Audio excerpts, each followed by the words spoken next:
You're listening to the My Simplified Life podcast, and this is episode number 159.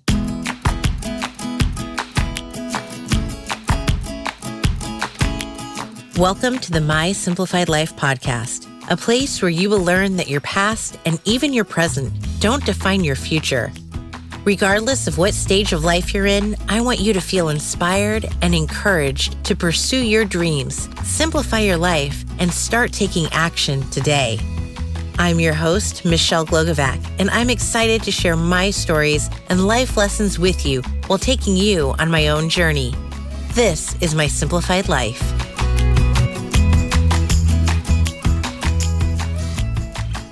Hey friends, welcome back to another episode. I'm your host, Michelle Glogovac, and today I am bringing you a guest who is another one of my dear friends that I met in Necker Island earlier this year. Cathy Burke is an author of almost 3 books, a speaker, and a global change maker and leader. I met Cathy because she was the facilitator at the Business Chicks leadership event that I was at on Necker. And within the first hour or so of meeting her, she had me in tears. So our first official meeting of introducing ourselves to each other was me with puffy eyes and tears and tissues and telling her, I like you so much, because I genuinely did. I loved everything that she was saying. I loved the stories she was sharing. I loved her background, which was absolutely incredible. You're going to hear all about it in this interview together. She's just an incredible human being. And when I told her that I liked her, I talk about this quite often and am also including it in my book about how if I like you, I go up to you and I tell you. I don't hold back on that. And I don't think that you ever should in life. If you like a person, tell them. Whether it's reciprocated or not, it's really not up to you to worry about. But I told her I liked her. And when she signed my book, she signed it, I like you too. Now, this like has turned into a love. I adore this woman. I love everything that she is about. I've recently read her book, Lead In, and it's all about types of mindsets. There are 4 types that she defines, and it's not just what they're about, but it's also looking at what your mindset is like, as well as what your team's mindsets are and how you can work together depending on what type of mindset each person has and how they fit together and the strengths and weaknesses behind all of that. So it's fascinating to me. I can't talk more highly than I do of Cathy, and I know you're going to enjoy listening to her as well. Stay tuned for the end because there's links to a quiz and a discount code for her book. Hi, Cathy. Hi, Michelle. I'm so happy to see you. I've missed your beautiful face. It's been too many months for me. Can you take a moment and introduce yourself to everyone, please? Yeah, hi everyone. I'm Cathy Burke, and Michelle and I met each other on Necker Island a few months ago. I'm a wondrous being of many facets, Michelle, but currently I work with beautiful humans and organisations to help us lead and live and work differently, and come off a big background of helping end world hunger across South Asia and Africa. So just little goals. You're just someone with little goals of, ending world hunger. I'm also an amazing lounge room dancer, so you can always find me in the evening doing that. And I live in the rainforest, subtropical rainforest in northern New South Wales. I live in Australia, you can probably tell from my accent. And we have like 100 mango trees, 200 mango trees, and it's summer now. And my favourite thing is to lie under a mango tree and read a novel or read something, whatever, and look up and, yeah. I need to come visit you. And I think I might have a photo in my phone of you on a table dancing. So I can vouch for you as doing that part-time. Yeah, I do love it. You were the first person to make me cry at Necker. and in the most wonderful way. Because most of the time you don't say, oh, this person made me cry and I like them. But you made me cry and get deep within myself. And then you came up to me and I just said, I like you. I really do. You're just the way you talk, what you say. I just like you, Cathy Burke. Oh, I like you too, Michelle. You're a very warm, open-hearted, real person. So thank you. That's the biggest compliment. To be real and just, not everyone will like you and that's okay. But I am who I am and I don't try to be anyone else. And I feel you're exactly the same way, which is probably why you wrote in your book that you like me too. Indeed. I want to first talk about your journey to the fact that you were on a mission to end world hunger. That sounds ginormous, and yet that is what your job was. How did that come about?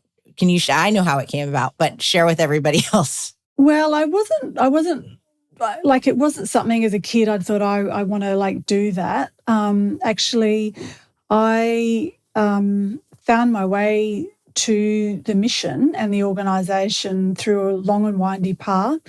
I used to tour rock and roll bands to my home city of Perth. I ran a nightclub. It's a bit of a trash bag, we call ourselves here in Australia. But then I got involved in politics and my eyes were opened to other things. And actually a senator who I was working with had talked about the Hunger Project and its mission to end hunger. And at the time I was like, oh my God, there's 1 billion mouths to feed. That will never happen. It felt completely overwhelming. But then a year or so later, I had my first child, and holding her in my arms and looking at her and feeling overwhelmed with the love that I felt and still feel for her, it connected me to parents who also love and hold their children, but through the sheer unfairness of where you're located and the systems that surround you, their kids will die of diarrhea or the common cold or of hunger.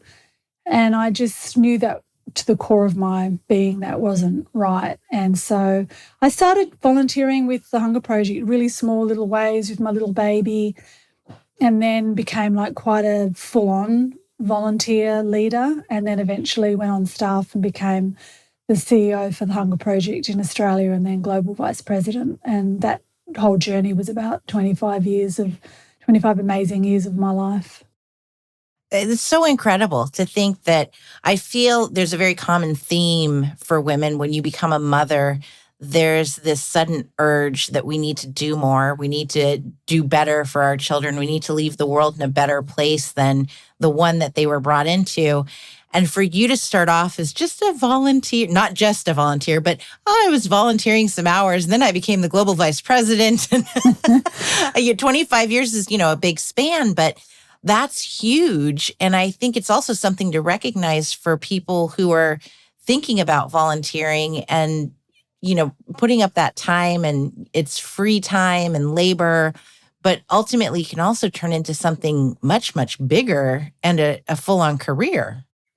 Yeah, it can. That certainly wasn't why I went into it, and most volunteers don't want to do that. It became, actually, I got to a crossroad, Michelle, where the leadership I was showing in the organisation, and in fact, the whole organisation globally is run by volunteers. There's only, I don't know now, probably only 400 staff worldwide, but there's hundreds of thousands of local volunteers across Bangladesh, for instance, and across India, there's probably 500,000 of local women volunteer. So it's really a movement of people who step into a bigger vision for the world, and their opportunity to shape that in some way. And so leading in that way, had my own business at the time, it just became sort of who I was. And then I realised something had to change. I couldn't almost have this full-time volunteering and then my own sort of thing. So then I dropped what I was doing and then took this up full-time. So it was sort of like a convergence, if you like. And then at what point did you start becoming an author? Because you now are working on your third book, and a speaker. And Like, how does that all come into being as well? Because I've heard you now speak for days on end, and I can't get enough of you. I came to the extra session at the end. I'm like, give me more, Cathy. Well, I mean, a big part of my role was to sort of educate, but really mobilise the leadership and the resources that we needed globally to end hunger. And that required speaking to people. So I just did lots of talking. And initially it was quite easy because it was never about me. So it was always about the mission, the women, the even the context that people came to hear about the Hunger Project. There may be a leader in a law firm, or they may be a, someone with, just whatever, interested in it in some way. We also have our own hunger, Michelle, our own need to matter, to belong. We see things that are happening in the world and we know in our hearts it's not right. But often we have our own mindsets that hold us back. So beliefs that we think, there's nothing I can do, it's all too much, I'm only one person. And so these feelings of real resignation and even despair, we're especially feeling them. I mean, these feelings, we have them, and now they're pretty much an overdrive when we look at things like climate change. So these real feelings and these, I call them mindsets around, we see these huge issues and problems, and then we see ourselves as small and unable in relation to those problems. So a big part of my work then and even now is to reframe our power in relation to problems, that we don't need to be overwhelmed by them or turn our back on them, because actually that's costing us too much. It's costing us some level of aliveness when we know that there's something to do and we feel called to it, but we let a small story about who we think we are hold us back. And so I was speaking a lot to people, both in sort of large stages and small and intimate gatherings, about who we are and what our dreams for the future is, and how this is so connected with the broad themes and issues that are happening in the world, be that climate change or hunger or subjugation of women or racism. And all of these are so connected as well. So you just pull one of those threads. You don't have to solve it all, but you just pull one of those threads and you're impacting all of them. And then so the first book that I wrote came out of, and it's called Unlikely Leaders, came out of, these decades of stories and sitting in villages and huts and just on scooters in backs of, pickup trucks in the middle. I was chased by bandits once across Bihar and India, who were literally chopping off people's arms if they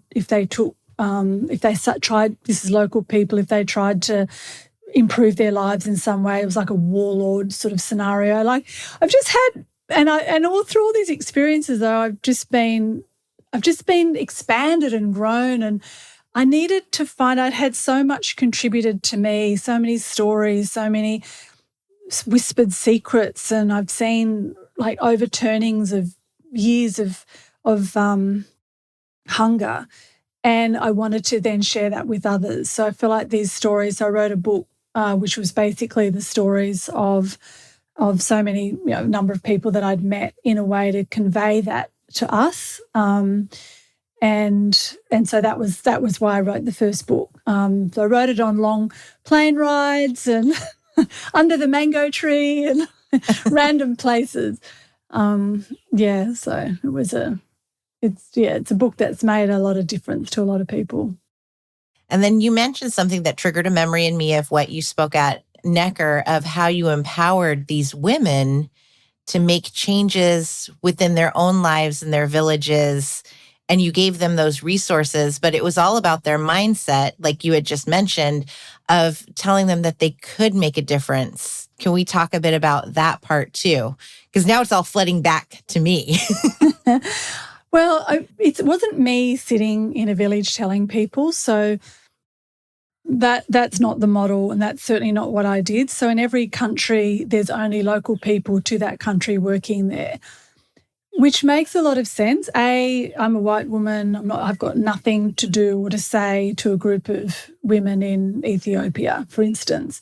And also, even subtly, having people not from that country as the kind of the people running it sends a message that we're not up to it. So we need someone from somewhere else to come in and tell this to us. So I was very privileged to work with amazing humans across Malawi, Ethiopia, Senegal, Burkina Faso, India, all from those countries, and would work to empower their leadership, help bring them the resources that they need, and sit in workshops that they would run in their local language, and see what support I could give from the sidelines, really. But the key is around mindset. So mindsets basically are our beliefs that we have about ourselves, about a situation, or about a person. And they're the lens through which we see the world. So mindset they're labels that we give ourselves. So it could be, so one for me is I'm a great lounge room dancer. That's a mindset. Like if you were from on Mars and looking into the lounge room, seeing me dance, you probably not necessarily think that. But hey, that's a mindset that empowers me. But often we have mindsets and labels that hold us back, like I'm shy, I'm not confident, I can't do that because if only I had this, then I could be that. It's these sort of roadblocks that we have, and certainly in the issue of hunger, when people have so many reasons why they feel they can't impact a situation. And maybe I can't do that because I'm a woman. Who would listen to me, for instance?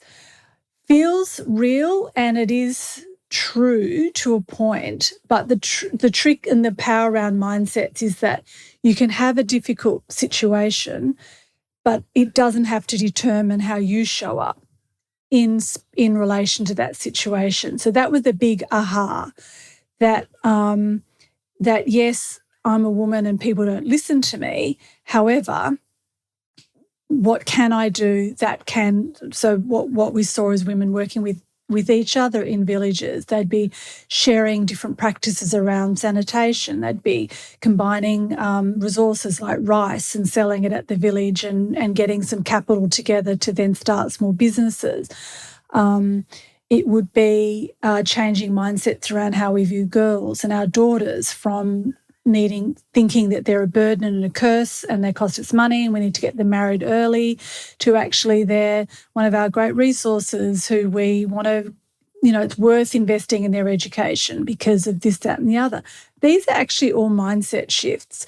And so working first with our mindsets to shift them from I can't to I can, and then we can, is the beginning of that process to end hunger. But it's the beginning of the process, even in your own life, Michelle, and people listening, if there's something that you're wanting to, I'd like to start this new business, but, I can't really do that because the kids are little, or I'm in this career and it really sucks, but I can't, it's like it feels real. It really does. And the situation you are in may be really untenable as well. This is not positive thinking and saying it's not true. But what needs to be examined is your power in relation to that situation. Is it true, that I can't move out of this toxic situation? And then to examine it, what do I get out of it? How's this working for me? And what's it costing me? And given this, how else might I think about it? It's starting to get underneath the beliefs that we have, to then choose different mindsets and then take action in relation to that. So that's sort of become the nub of my work. And I use this on a daily practice. I get resigned and cynical about, things in the world and my place in that, and but I also don't see that it's the best use of my life and this lifetime to just opt out of stuff because I think it's too hard or not possible or won't happen or that kind of stuff. So I'm constantly interrogating my own mindset and holding space for others to also move beyond their limiting beliefs into something much more powerful and expansive and much more fun too. This is why we get along, because I won't just sit and take it. What else can I do? Even if it's very small, at least then I can say I did something to make that change and, to affect the change, which then brings us to your other book, Lead In, and how your mindset as a leader trickles down to your team and how what the outcomes are ultimately. And I really loved reading your book with the different mindsets, because I could identify different people throughout my work life, business, of who had this type of mindset. Yep, that's why that didn't work, and the work and the path to want to get towards the mindset that is going to not only grow myself, but my business, my team. And it's truly just a growth mindset. And I use this in my upcoming book too, because you need to be in the right mindset in order to share your story, in order to be okay with getting on a podcast and being interviewed by a stranger most of the time. Mindset's a huge thing, and it's important, and it's not just woo-woo. And I think that the word has that connotation of like, oh, it's woo, and it's not. No, I think people sometimes also feel it's like positive thinking or affirmations, but it's not, because you can have an affirmation, I'm beautiful, I'm wonderful, but if it's just over the top of like a real belief that I'm not enough, saying like these things doesn't work. So it's really how I feel about mindsets, Michelle, is that it has the word mind in it, obviously, but it really is. It has to for change to happen. There is a link. It's heart and head. So mind is the head, but it needs to connect to the heart. And because for the mindsets that hold us back, these feelings, I'm not confident enough, I'm not shy, I don't have enough experience, I'm too old, I'm too fat, I'm too whatever. There's a lot of tenderness there. There's a lot of these mindsets develop over time because they felt that they were protecting us in some way, and they keep us a small target from being hurt, from being criticised.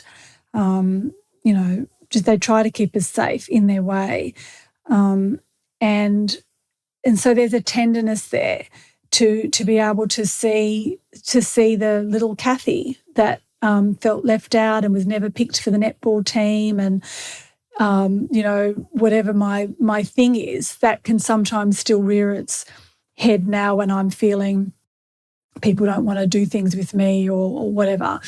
So there needs to be a link between sort of feeling this sort of vulnerable sense of not belonging, but then using our mind to be able to think about that differently and choose something else, but not divorcing it. So it's not about just using your mind to like paper over what has been very real for me that may be holding me back. It may have been I tried to speak up in a meeting and it was terrible and I just felt so humiliated. I'm never doing that again. People thought my face got red.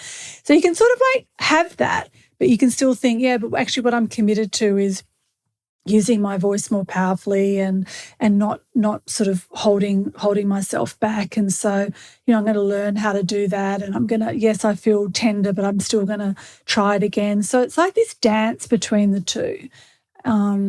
So it's like, if it was woo-woo, it would be much easier, I think. But you just have like a magic wand and it would all be better. But no. I love it. If it was woo-woo, it would be much easier. Yeah. It's the truth, because it takes work. And anything that's worthwhile takes work. Yeah. It doesn't happen overnight. Nothing good does. And I think that's a myth that people wish to believe. It's not a one-stop shop either. Because we've had these labels about ourselves for a long time. And so it's just this constant trying to put one foot in front of the other. As much as you can, and then have the support to be able to do that as well. I think what's exciting though about it is that we still get locked into a bit of a mindset that this is kind of how I am. I'd like to be a different way, but it's fine for you, Michelle. Like, you're so friendly and, you just like talking to people, but I can't really be like that because of blah, blah. And it's our personalities, and all the research shows that they get developed over time. They can be changed over time. You're not fated to just live out the version of you that you are right now, and you may have been for the last 10 years. That can change, but it takes work and time. But I do like the fact that, and we see it in our own lives, who you were when you were 15, who you were when you were 25, who you are when you're 35.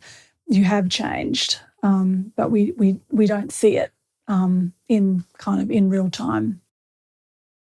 I completely agree. And I think once you have children, that changes. Once you hit 40, it changes. It's always changing. And for me, it's been for the better. So I'm happy for the changes. Yeah, that's true. And it's been good for me too, but obviously not necessarily for everyone. But we can also bring the work of the power of mindsets to whatever,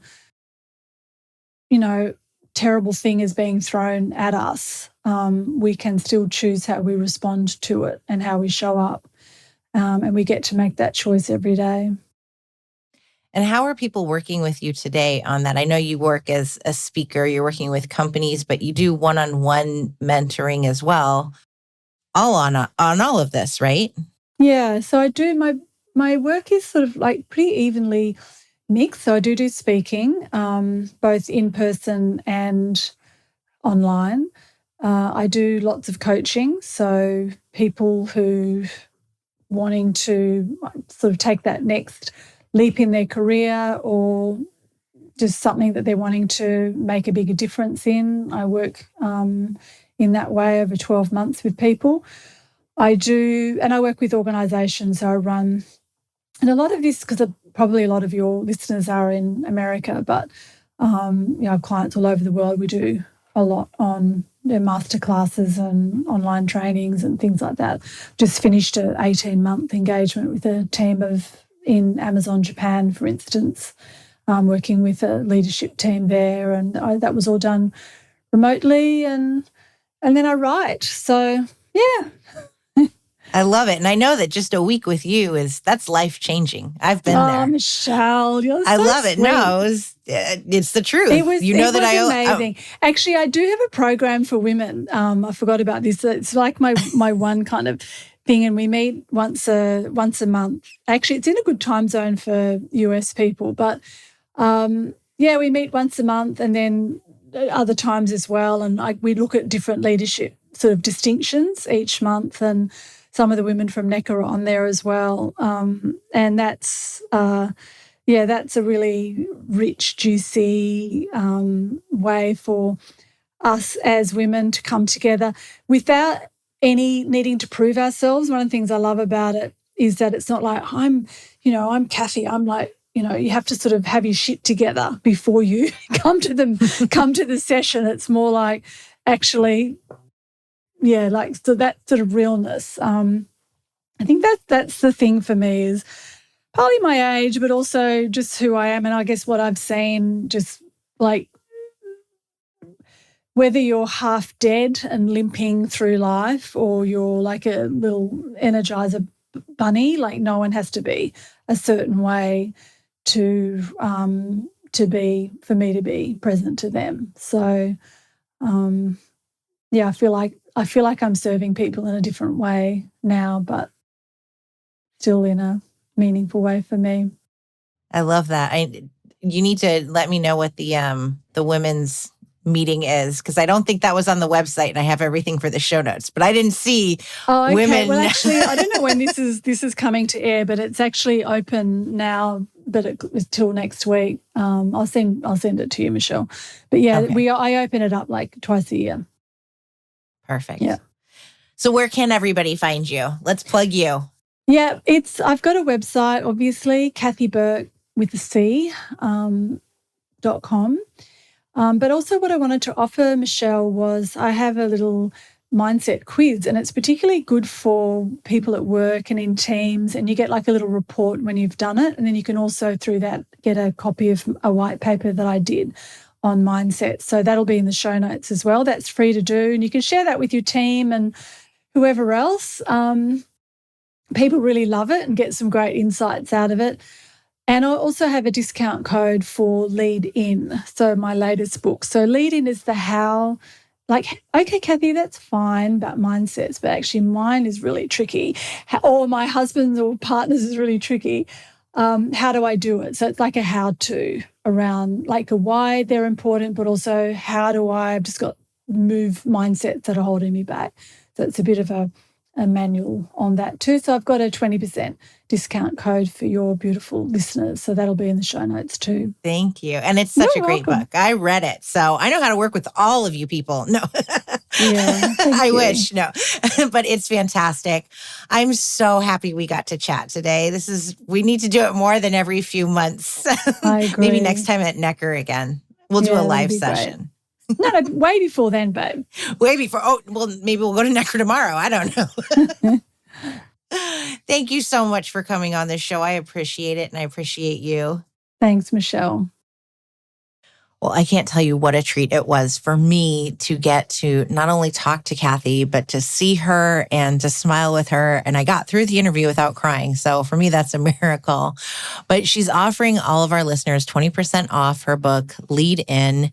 There is a Develop My Mindset quiz. The show notes has the links for that quiz. And her Rising Circle link is also included. She's just an incredible person that I know you will all want to hear more from. If you get the opportunity to hear her speak, please do. If you pick up one of her books, I know you won't be able to put it down until you have finished it. So let this be a reminder that the mindset that you currently have doesn't need to be the one that you are, quote unquote, stuck with.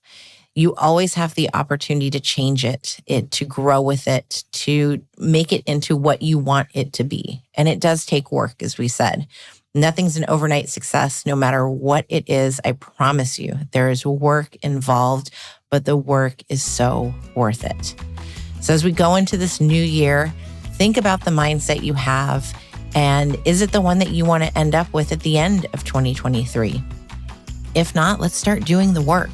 Let's get to that mindset that is full of positivity, but not in the woo sense, in the actual real sense. Thanks for listening, and I look forward to chatting with you next week.